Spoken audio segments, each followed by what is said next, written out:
Hello everyone, welcome back to my YouTube channel. ಎಲ್ಲರೂ ಹೇಗಿದ್ದೀರಾ? I hope ಎಲ್ಲರೂ ಚೆನ್ನಾಗಿದ್ದೀರಾ ಅಂತ ಭಾವಿಸ್ತೀನಿ. ಸೊ ನನ್ನ ಶಾರ್ಟ್ಸ್ ವಿಡಿಯೋಗೆ ತುಂಬ ಜನ ಸಪೋರ್ಟ್ ಮಾಡ್ತಾ ಇದ್ದೀರಾ. ಕಮೆಂಟ್ಸು, ಲೈಕ್ಸು ಎಲ್ಲ ಬರ್ತಾ ಇದೆ. Thank you so much. ನಿಮ್ಮ ಪ್ರೀತಿ ಯಾವಾಗಲೂ ಇದೇ ರೀತಿ ಇರಲಿ ಅಂತ ಕೇಳ್ಕೊಳ್ತೀನಿ. ಈ ರೀತಿ ಪ್ರೀತಿ ಜಾಸ್ತಿ ಕೊಟ್ಟರೆ ನಮಗೂ ವಿಡಿಯೋ ಮಾಡೋಕ್ಕೆ ಒಂದು ಬೂಸ್ಟ್ ಎನರ್ಜಿ ಸಿಗುತ್ತೆ. ಸೊ ಅದಕ್ಕೋಸ್ಕರ ಮತ್ತೊಮ್ಮೆ ಥ್ಯಾಂಕ್ ಯು ಹೇಳ್ತಾ ಇದ್ದೀನಿ. ಸೊ ಹಾಗೆ ಇನ್ನೂ ಯಾರೆಲ್ಲ ಚಾನಲ್ ಸಬ್ಸ್ಕ್ರೈಬ್ ಮಾಡದೆ ನೋಡ್ತಾ ಇದ್ದೀರಾ, ಹೊಸಬರು ಕೂಡ ವಿಸಿಟ್ ಮಾಡಿರ್ತೀರಾ.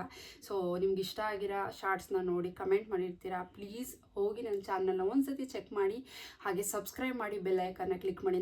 ನಾನು ಯಾವುದೇ ವಿಡಿಯೋ ಅಪ್ಲೋಡ್ ಮಾಡಿದ ತಕ್ಷಣ ನಿಮಗೆ ಡೈರೆಕ್ಟ್ ನೋಟಿಫಿಕೇಶನ್ ಬರುತ್ತೆ. ಸೊ ಆವಾಗ ನೀವು ವಿಡಿಯೋಸ್ ನೋಡ್ಬೋದು. ಸೊ ಇವತ್ತಿನ ವಿಡಿಯೋ ಏನಪ್ಪ ಅಂತ ಹೇಳಿದ್ರೆ, ಮಕ್ಕಳಲ್ಲಿ ಜ್ವರ ಬಂದಾಗ ಸೊ ಮನೇಲಿ ಯಾವ ರೀತಿ ಪ್ರಿಕಾಷನ್ಸ್ ಮಾಡ್ಕೊಳ್ಬೇಕು, ಏನೇನು ಮಾಡಬೇಕು ಮಕ್ಕಳಿಗೆ ಅಂತ ಹೇಳ್ಬಿಟ್ಟು ಇವತ್ತಿನ ವಿಡಿಯೋ ಶೇರ್ ಮಾಡ್ತಾ ಇದ್ದೀನಿ. ಸೊ ಮೊದಲನೇದಾಗಿ ಮಕ್ಕಳಿಗೆ ಜ್ವರ ಬಂದಾಗ ಡಿಜಿಟಲ್ ಥರ್ಮೋಮೀಟರಲ್ಲಿ ಸೊ ಫಸ್ಟ್ ಜ್ವರ ಎಷ್ಟಿದೆ ಅಂತ ಚೆಕ್ ಮಾಡಬೇಕು. ಮಕ್ಕಳಿದ್ದಾರೆ ಅಂತ ಹೇಳಿದ್ರೆ ಥರ್ಮೋಮೀಟರ್ ಕಂಪಲ್ಸರಿ ಬೇಕೇ ಬೇಕಾಗತ್ತೆ. ಸೊ ನಿಮ್ಮ ಹತ್ರ digital thermometer very important. So check ಮಾಡಿದ ತಕ್ಷಣ ಮಗುಗೆ 99.4 ಮೇಲೆ ಇದ್ದರೆ ಜ್ವರ, ಸೊ ಜ್ವರ ಇದೆ ಅಂತ ಅರ್ಥ. ಸೊ ಜ್ವರ ಯಾಕೆ ಬರುತ್ತೆ ಅಂತ ಹೇಳಿದ್ರೆ, ಮಕ್ಕಳಲ್ಲಿ ವೈರಲ್ ಇನ್ಫೆಕ್ಷನಿಂದ ಈ ಜ್ವರ ಅನ್ನೋದು ಮಕ್ಕಳಲ್ಲಿ ಕಾಣಿಸ್ಕೊಳ್ಳುತ್ತೆ.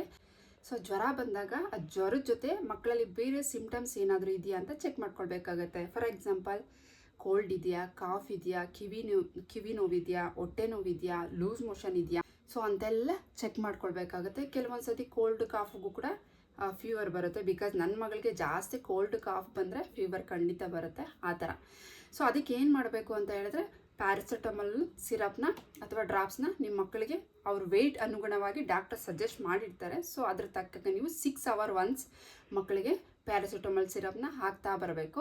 ಸೊ ಅದಾದಮೇಲೆ ಮಕ್ಕಳಲ್ಲಿ ಜಾಸ್ತಿ ಆಗ್ತಾಯಿದೆ ಫೀವರು, 103, 102, 104 ಆಗ್ತಾಯಿದೆ ಅಂತ ಹೇಳಿದ್ರೆ ನೀವು ಸೊ ಸ್ಪಾಂಜಲ್ಲಿ ಅಥವಾ ಕಾಟನ್ ಬಟ್ಟೆಯಲ್ಲಿ ಉಗುರು ಬೆಚ್ಚಗಿರೋ ನೀರಲ್ಲಿ ಸೊ ಡಿಪ್ ಮಾಡಿ ಕಾಟನ್ ಬಟ್ಟೆನ ತಲೆಯಿಂದ ಫುಲ್ಲು ಕಾಲು ತನಕ ಒಂದು 4 to 5 times ಆದರೂ ನೀವು ಮಗುನ ಸಾಫ್ಟಾಗಿ ನೀವು ಒದ್ದೆ ಬಟ್ಟೆಯಲ್ಲಿ ಒರೆಸ್ಬೇಕಾಗುತ್ತೆ. ಈ ರೀತಿ ಒರೆಸೋದ್ರಿಂದ ಮಗು ಬಾಡಿ ಟೆಂಪ್ರೇಚರ್ ಅನ್ನೋದು ಸ್ವಲ್ಪ ಕಡಿಮೆ ಆಗುತ್ತಾ ಬರುತ್ತೆ. ಸೊ ಅದನ್ನು ಫಸ್ಟ್ ಮಾಡಬೇಕು. ಇಲ್ಲಾಂದರೆ ಏನಾಗುತ್ತೆ, ಮಗು ಹೈ ಟೆಂಪ್ರೇಚರ್ ಆದರೆ ಸೊ ಫೀಟ್ಸ್ ಬರೋ ಚಾನ್ಸಸ್ ತುಂಬಾ ಇರುತ್ತೆ. ತುಂಬ ಕೇರ್ಫುಲ್ಲಾಗಿ ನಾವು ಮಕ್ಕಳನ್ನ ಈ ಟೈಮಲ್ಲಿ ನೋಡ್ಕೊಳ್ಬೇಕಾಗತ್ತೆ. ಸೊ ಕೆಲವೊಬ್ಬರು ತಾಯಿಯಂದ್ರೆ ಏನು ಮಾಡ್ತಾರೆ, ಜ್ವರ ಬಂದ್ಬಿಟ್ಟಿದೆ, ಕೋಲ್ಡ್ ಬಂದಿದೆ ಅಂತ ಹೇಳ್ಬಿಟ್ಟು ಬೆಚ್ಚಗಿಡ್ತಾರೆ ಮಕ್ಕಳನ್ನ. ಸ್ವೆಟರ್ ಹಾಕೋದು, ಸಾಕ್ಸ್ ಹಾಕೋದು, ಟೋಪಿ ಹಾಕೋದು, ಕಿವಿಗೆ ಕಾಟನ್ ಇಡೋದು, ಆ ಥರ ಎಲ್ಲ ಮಾಡ್ತಾರೆ. ದಯವಿಟ್ಟು ಆ ಥರಗೆಲ್ಲ ಯಾರು ಮಾಡಬೇಡಿ. ಸೊ ಇನ್ನೂ ಜಾಸ್ತಿ ಬೆಚ್ಚಗೆ ಇಟ್ಟಷ್ಟು ಮಕ್ಕಳಿಗೆ ಫೀವರ್ ಜಾಸ್ತಿ ಆಗುತ್ತೆ. ನಾರ್ಮಲಾಗಿ ಒಂದು ಸಿಂಗಲ್ ಬಟ್ಟೆ ಹಾಕಿ ಬಿಟ್ಬಿಟ್ರೆ ಸಾಕು. ಸೊ ಇನ್ನು ನಾವು ಯಾವಾಗ ಡಾಕ್ಟ್ರನ್ನ ಕನ್ಸಲ್ಟ್ ಮಾಡಬೇಕು ಜ್ವರ ಬಂದರೆ ಅಂತ ಹೇಳಿದ್ರೆ, ಮಕ್ಕಳು ತುಂಬ ಸುಸ್ತಾಗ್ತಾ ಇದ್ದಾರೆ, ನೀರು ತಗೊಳ್ತಾ ಇಲ್ಲ, ವಾಮಿಟಿಂಗ್ ಆಗ್ತಾ ಇದೆ, ಸೊ ಒಂಥರ ನಿರ್ಜಲೀಕರಣ ಆಗ್ತಾ ಇದೆ ಅಂತ ಹೇಳಿದ್ರೆ ಆಗ ಇಮಿಡಿಯೇಟ್ಲಿ ಹೋಗಿ ನಾವು ಡಾಕ್ಟರ್ನ ಕನ್ಸಲ್ಟ್ ಮಾಡಬೇಕು. ನೆಗ್ಲೆಕ್ಟ್ ಮಾಡಲೇಬಾರ್ದು. ನೋಡಿದ್ರಲ್ಲ, ಸೊ ಮಕ್ಕಳಿಗೆ ಜ್ವರ ಬಂದಾಗ ಏನೆಲ್ಲ ಪ್ರಿಕಾಷನ್ಸ್ ತೊಗೊಳ್ಬೇಕು ಅಂತ ಹೇಳ್ಬಿಟ್ಟು.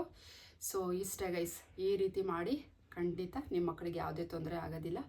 ಸೊ ಇದೇ ಥರ ವಿಡಿಯೋಗೋಸ್ಕರ ನನ್ನ ಸಬ್ಸ್ಕ್ರೈಬ್ ಮಾಡಿ, ಲೈಕ್ ಮಾಡಿ, ಶೇರ್ ಮಾಡಿ. ಮುಂದಿನ ವಿಡಿಯೋದಲ್ಲಿ ಮತ್ತೆ ಸಿಗ್ತೀನಿ. Love you all, take care, bye.